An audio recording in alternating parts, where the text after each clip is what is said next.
Book 101 review. Book 101 is about the books that I read for the last 40 years, and today I have my special guest. She's a family therapy is committed to helping parents find common values, learn healthy communication, and build the village to support parents, none other than Miss Angela Caldwell. Hi, Daniel. Thank you so much for having me. I really appreciate you. I love your podcast. I'm glad that you do this. Yes, welcome, Miss Angela on Book 101 Review. And can you please introduce more about yourself that I miss? Yeah, sure. You are correct. I am a marriage and family therapist in Southern California. I have been working with families for over 20 years now, and it is work that I love, and it is work that I love to talk about to anyone who will listen to me. I always tell my kids that I have the best job because I get to help families sew up their old wounds and heal old tensions. And if I do a good job, families leave my office feeling like they are, friends again, that they're family again, that they can experience true, meaningful relationships with each other again. I'm also a teacher. I teach graduate students who are trying to become therapists, and I am a trainer. I train my colleagues who are interested in improving their family therapy skills, and and a family member. I think I have all the roles: sister, daughter, mother, wife, aunt, all of that too. I do speak a lot from my personal experience of being in a pretty crazy typical family. I always say that there is no normal family. We're all crazy. We all come from families that are crazy. Yes. And thank you so much for sharing your knowledge and wisdom to the world, Miss Angela. Thank you. And today, let's talk about how to find your village to support your parenting. So tell us, the proverb "it takes village" is a something else, but modern parenting can feel incredibly isolating. How do you define a parenting village in today's world, and how is that different from simply having friends? Oh, yes. Okay. So if you had another 6 days, I probably still wouldn't be able to finish talking about this. So I'm gonna do my best to make it short and sweet. Um, Mhm. that proverb is an African proverb, and I've had the privilege to visit Africa myself and see firsthand how they raise children.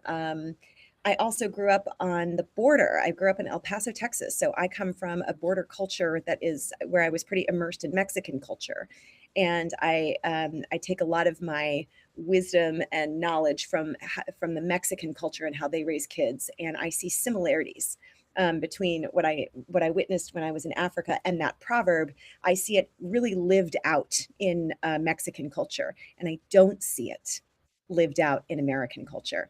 You will hear parents, new parents especially, and I was one of them, lament this missing village. Where's the village I was promised? How come there's no village now that I'm a parent? Where are our villages? And I think the men and women who are crying out like that, I think they have a really good point. And I think I can see what happened. I think I can see why we are different than the Mexicans and the Africans and other cultures around the world. Um, Mhm. but I also am sort of on a mission to make a call to people, and I'm sure we'll talk about this later, that if you want to have a village, you have to become a villager yourself. Um, the difference, I love how you said, how is it different than just having friends, right? Because you think when Mhm. people, if you ask 20 people on the street, who's your village, they're going to name their family and friends, but that isn't necessarily your village. If that's your village, wow, are you lucky? But that's not necessarily your village. Village is defined by people who play a role in parenting your child or rearing your child, who have an active responsibility, an active role in raising your child. So your villager, if you think about if you're a parent to, say, elementary school children, well, you can't help it. Part of your village, one of your villagers is your teacher, your kid's teacher in that classroom, because they are helping to mold and shape your child to become hopefully an awesome adult. anyone who is influencing your child, babysitters, nannies, family members, neighbors. These are sort of de facto your village. I'm just on a mission to have us be more intentional about those villagers and the roles of those villagers. So yeah, it's if you can put an equal sign between your family and friends in your village, lucky for you. But the village has an intention and a purpose to it, as opposed to your friends who are awesome to hang out with and confide in and share funny texts and memes with. Many parents feel a sense of shame or Yeah. inadequacy admitting they need help. How do we overcome the internal barrier that says, I should be able Mm. to do this, it's all on my own? So, Dano, can I start my answer to that question by apologizing to the American people on behalf of my entire frickin' field? Go ahead. So, Go we did ahead. that. We did that to you guys. My field, the theorists and the psychologists and the marriage and family therapists and the licensed social workers and my world, my field, we wrote books and conducted studies and did all of this important research only on parents. If you look at child, if I were to do you, anyone listening, if you were to do a Google search on research on raising children, you will only find research on the parents. And you've probably heard of things like attachment theory or gentle parenting or authoritative parenting and all of the research behind why this parenting model is better than that parenting model. And this one has strengths and weaknesses, and they only discuss the parents. As a result of that, this neglect that my field has committed toward the rest of the family, the rest of the village, the neighbors and the teachers and the cousins and the aunts and the uncles and the grandparents, as a result of us neglecting a discussion about the other villagers, what we have inadvertently done is place the burden on parents. And in, I think, our hopefully good hearted effort to help parents understand a link between childhood behavior problems and problems in the home, what we've done is accidentally make parents feel ashamed if there's a problem, because all of our books and all of our research said, well, parenting looks like this, and good parenting looks like this, and good father relationships and good mother relationships. And we've made it all about the parents. So, one thing that must be done is calling out my field, right? So is we need you, the public, to stand up to my field, to the therapists and the psychologists and the attachment theorists and all the people that implied that child rearing falls entirely on the shoulders of one or two people. That is absolutely absurd. And all of the ancient cultures around the world know that. And so it doesn't fall on the shoulders of one or two people. I am a therapist, I'm a speaker, I'm a writer, I'm a teacher. I have been in the film industry. I've done telemarketing when I was in college. I've had all kinds of jobs, just like probably you and all of your listeners. And I will tell you, and I think other parents will tell you, that the single most difficult job I have ever had is being a mother. There is no training, there's no operation manual, there's no help, I'm expected, according to the theorists and the books and the parenting classes and the podcasts and everything, I am expected to do everything correctly. And if I don't do something correctly, I'm going to somehow mess up my kid, and they're going to grow up to be a terrible person as an adult, and it's all my fault. So yes, I guess this is my long answer to, we did that to you. I am sorry we did that to you. And please stop listening to us and thinking that what we are saying is that this is all on you and behavior problems are all your fault.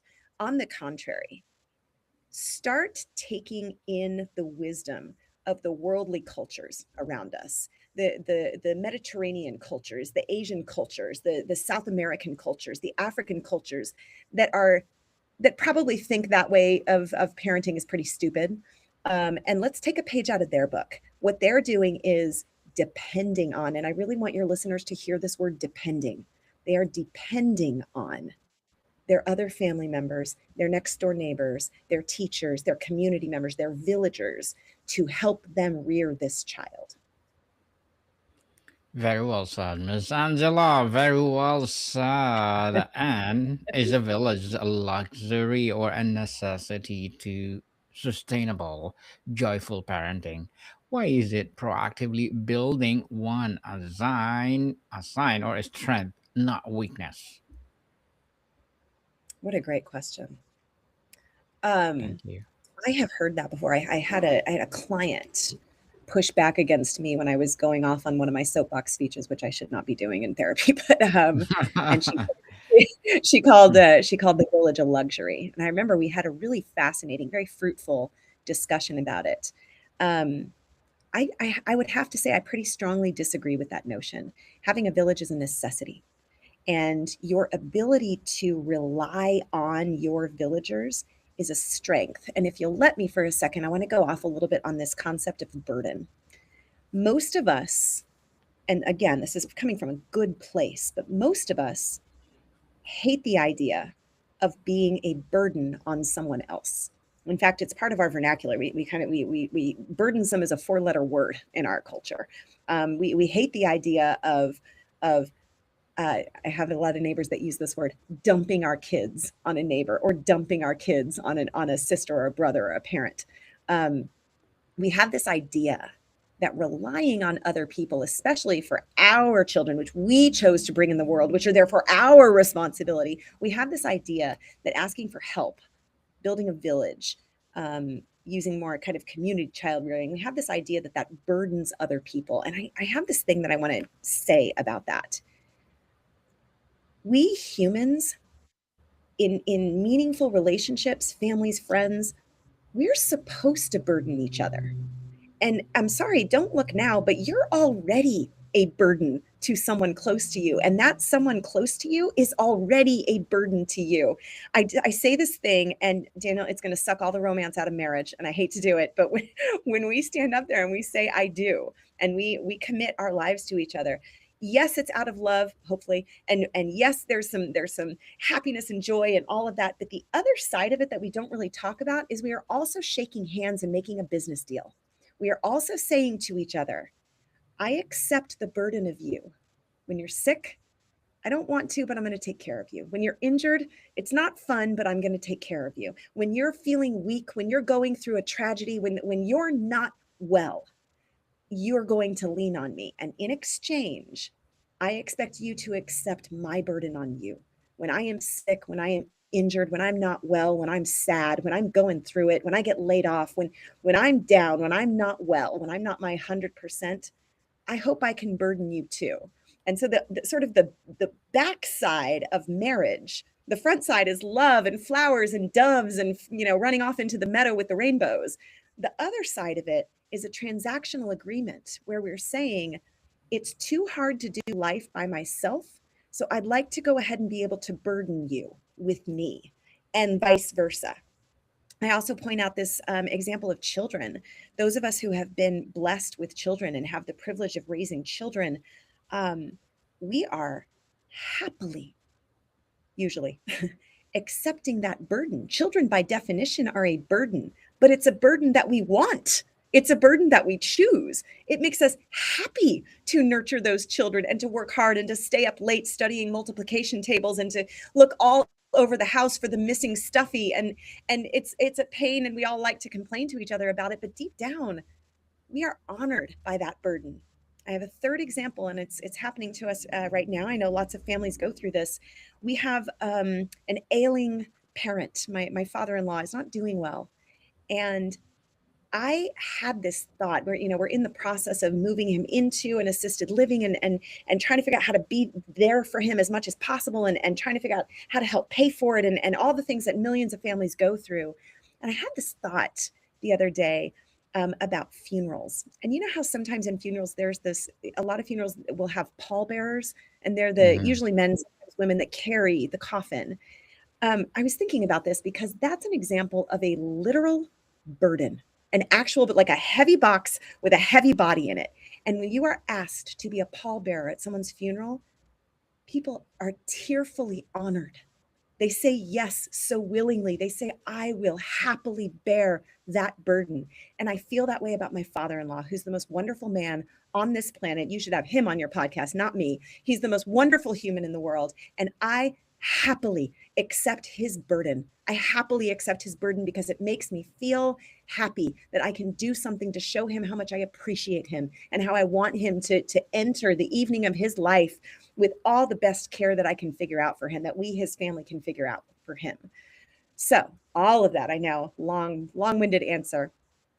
All of that to say, being a burden on one another is a good thing, and it's transactional. We are a we burden one another with each other's kids because we expect the same in return. We say, hey, can you pick my kids up at school? I'm in a bind, because we know that we'll say yes to them when they're in a bind.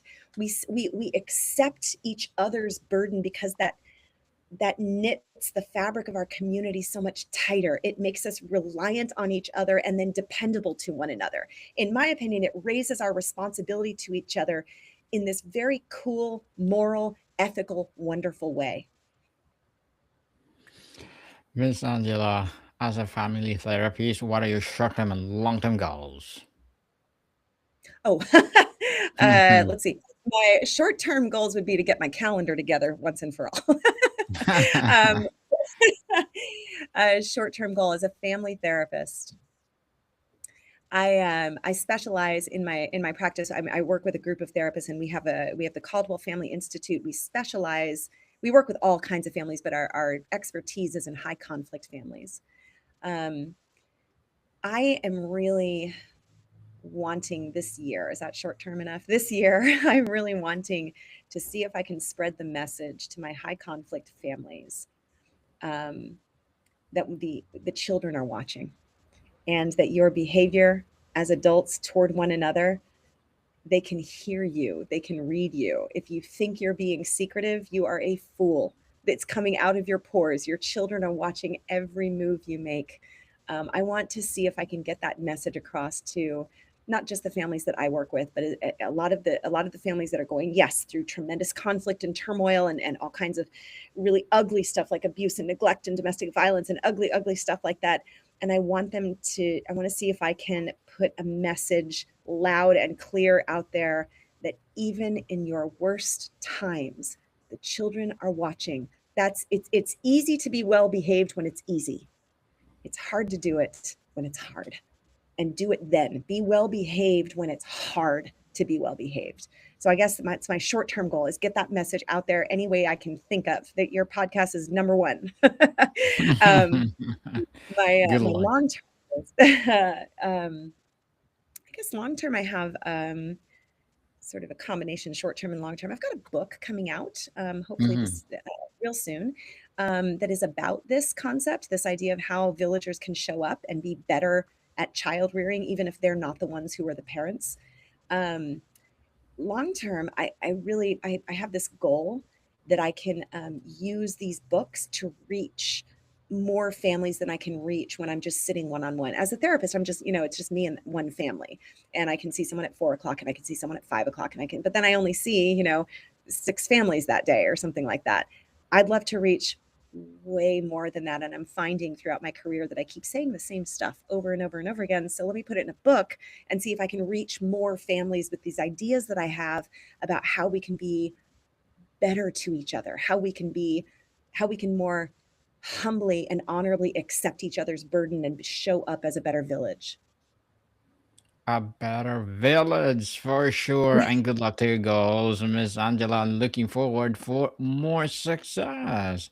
And what will Thank be you. your piece of advice for those people out there want to be like you? Oh, that's a good question. So here's my advice. I was on a panel once, and someone said, Angela, you're accomplishing great things, and what do you how do you do it? How do you have a dream and go after it? And my advice to that person, I'll say it here, was you're overthinking it. You don't have to see all the steps laid out in front of you, and you don't have to dream big and then have this big plan. Just take a step, just take the first two steps. You only need to know the first two steps, and just take those two, and just trust that the next step will be revealed. So whatever you're trying to accomplish, whatever you're trying to pull off, don't overthink it. Maybe just take a page out of Nike's book. Just do it. Just hold your nose, jump in, and do it. Mhm. Definitely. And thank you for that advice, Miss Angela. And can you please recommend a book of books that influence you, Johnny? Yeah. Yes, yes, I will. I'm gonna recommend Father Greg Boyle. So this is a Catholic priest in East LA, and some of you might be familiar with his work. He is the founder of Homeboy Industries. This is the guy who was assigned to a church back in the 80s in gang infested LA, gang members all over the place, high violence, high crime. And he made a decision to start helping them. And one by one, over decades and decades, he has changed the lives of thousands and thousands of gang members and helped them get jobs and become better people and get married and have children and be, contributing members of society. He is probably my hero. I would like to be like him when I grow up. And he has written these two beautiful books. And his the one I'm going to recommend first is I'm not doing them in order. The first one is called Cherished Belonging. I highly recommend this book. He has a line in there that I'm, of course, you're hearing me today thinking like, yes, here, here. He says something in there like, um, there's too much tribe and not enough village. And I think that speaks very much to our current political climate and social climate, that we're too quick to seek out like-minded people. And when we do that, we create echo chambers and we block out everyone else and we create teams as opposed to a village. If you think about like old villages from the storybooks, you don't get to choose who you sit with. You don't get to choose who you walk down the street with. You sort of have to get along with everybody. And that's life. And the way to get along with everybody is to be more gracious in the way that we live our lives, which leads me to the second recommendation, another book of his. This one, the title is so powerful, Daniel. So this book is Forgive Everyone Everything. And I want everyone to take a minute to just take that in. What a powerful, radical title. Like, what? What? How could you do that? You can't do that. And he says, oh, yes, you can. That one is written more like it's 52 stories of these people who, let me tell you, have been through it and turned it around. So you can use it kind of like a devotional, like you can read one story a week. Or I couldn't put it down. I read it all in one sitting. But it's a beautiful book about um, community and helping and reaching out and showing up for one another, which is all about the village. Hmm. Yes, people, let it go and forgive. Thank you for that recommended books, Miss Angela. And before we wrap up our discussion for today, I'm inviting you to please do listen to my other podcast, people, because my abstract essay is already in fifth season, abstract poetry in second season, and my book 101 review in sixth season this year, comedy 101 in third season, and food 101 in sixth season as well. Geography 101, love letters, music 101, movie 101 review are second or fourth season, science 101, sex 101, a third season, and my baby podcast, trivia 101, law 101, motivation 101, mental health 101, entrepreneurship 101, and Bible verses 101. Please listen to them wherever you listen your podcast. So, Miss Angela, what are the signs that a village dynamic has become unhealthy or draining, and how do you course correct or set boundaries within it? Great question. Um, there can be all kinds of signs of unhealthiness. I would say the discussion of boundaries is a complicated one. Human relationships are messy, and we need to start making friends with that idea. We need to start making that an okay thing that human relationships are a little bit messy. And just because a relationship has become a little bit messy, it doesn't make it toxic and it doesn't make it unhealthy. I'm gonna call out the obvious ones. Abuse is unhealthy and toxic. You need to end a relationship where there's been egregious abuse. Um, People having personalities that you don't like, That's not toxic. That's not unhealthy. That's part of being a village. People having quirks and habits that you don't like, that's not unhealthy. You're going to have to learn how to tolerate, and as I like to tell my daughters, share the planet with other humans. Um, I think the obvious, abuse and neglect and violence and those kinds of things. Those are obvious, I think, signs that the village has taken a turn for the worse. And then I would watch out for. That I'm noticing I'm coming across this kind of surprisingly. I would caution against stuff that feels like a cult. So if you find yourself creating a village where all of a sudden you're being asked to turn over your finances and your assets, this is a bad sign. This is a red flag. Anything that A red flag. yeah, I'd say so. Along those lines, if you find yourself in a village where you are being encouraged to isolate yourself from anything outside of a village, that's not a village. Villages, I mean, think of like the fairy tales. They're not isolated. They have relationships with other villages. So anytime that you're asked to close the boundaries around the village and make it insular and isolated, that's a bad sign. We need to get out of that one and find a new one. Um,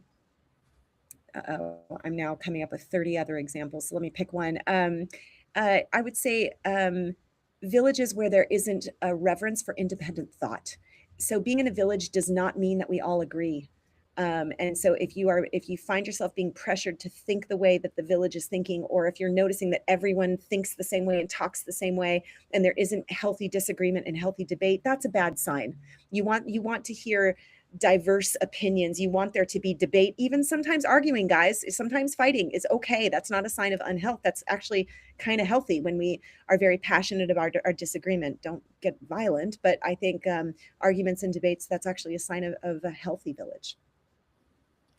Miss Angela Caldwell, thank you so much for sharing your knowledge on the wisdom teacher world. So can you please invite our listeners to support your advocacy, your business, or whatever projects that you're doing right now? I would love to. Thank you. Yeah, my you can find anything you want to find out about me is online at my website. That's my institute, the Caldwell Family Institute. And then look for my book coming out. It's the first of a series called the Village series. This first book is Developed. the Village series. The first book is the Four Messages. So look out for that. Hopefully this spring. Yes, people, let's support Miss Angela Caldwell because if you support her, for sure, more and more empowering advocacy will rise. So, Miss Angela, can you please explain to us the phrase on your website? If you want to change the world, go home and love your family. By Yes, one of Mother my favorite. Teresa. That's right. It's Mother Teresa. It's one of my favorite quotes. I believe in it wholeheartely. It's one at a time. It's the small changes, and you have to be able to look in your crystal ball 30 years in the future. If you love your family, you will raise little people that have a good example of how to love their family and how to love other people. And then they'll raise good people who know how to love other people, and you will create this ripple effect that changes the world. Yes, Miss Angela Caldwell, thank you so much for your time. Thank you for having me. This is great, Donna. Maricon people, see you soon.